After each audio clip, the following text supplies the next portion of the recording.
मेंढक एक मामूली सा जानवर लगता है, लोग इससे नफरत करते हैं, लेकिन बायो में इसके ऊपर तजर्बे किए जाते हैं और डॉक्टर बनने के लिए इसकी बहुत अहम ज़रूरत में इसको इस्तेमाल किया जाता है। इससे सबक भी बहुत सीखे जा सकते हैं। मेंढक जो है, अगर आप उसको एक गर्म पानी का एक बर्तन लें, उसमें थोड़ा सा उसमें पानी डालें और उसको मेंढक को उसमें डाल दें, तो मेंढक जो है छलांगे वगैरह लगाने की कोशिश करेगा। अगर इसको हल्की सी नीचे से आग दें, पानी को थोड़ा थोड़ा गर्म करना शुरू कर दें, फिर रिलैक्स हो जाएगा पानी में। इसमें खूबी होती है कि ये अपना टेम्परेचर जो है साथ साथ बढ़ा लेता है पानी के साथ। जब इसका टेम्परेचर थोड़ा सा बढ़ेगा, ये और रिलैक्स हो जाएगा, इसको अच्छा लगेगा। फिर दोबारा थोड़ा सा और टेम्परेचर बढ़ाएं, तो फिर ये उसके मुताबिक अपने टेम्परेचर को मजीद उसके बराबर लेके जाएगा।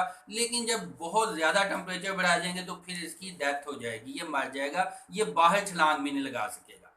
इससे हम क्या सबक सीख सकते हैं? इससे सबक ये मिलता है कि हालात को बदलने से पहले प्लानिंग कर लें। अगर यही मेंढक पहले छलांग लगाता तो पानी से बर्तन से बाहर निकल सकता था, लेकिन जब पानी बर्तन गर्म हो गया, पानी ज़्यादा गर्म हो गया, पहले तो उसने रिलैक्स किया कि पता नहीं ठीक है ऐसे ही रहना है, लेकिन जब पानी गर्म होता गया और बर्तन भी गर्म हो गया, फिर इसमें इतनी एनर्जी ही नहीं रही कि ये बाहर निकल सके।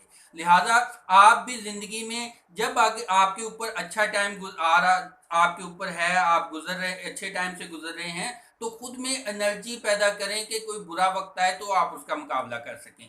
ये खासकर नौजवान बच्चे जो जिनको अभी घर में सपोर्ट है, जिनके ऊपर वालदैन की शफकत है, उनको सपोर्ट है वो वालदैन की तरफ से, उनके लिए बड़ा अहम सबक है। क्योंकि ये एक वक्त के बाद बच्चों ने इतना मजबूत होना चाहिए उसको उनको कि वो अपने पैरों पे खड़ा हो सकें, तो किसी सहारे के बगैर वो अपनी ज़िंदगी गुजार सकें।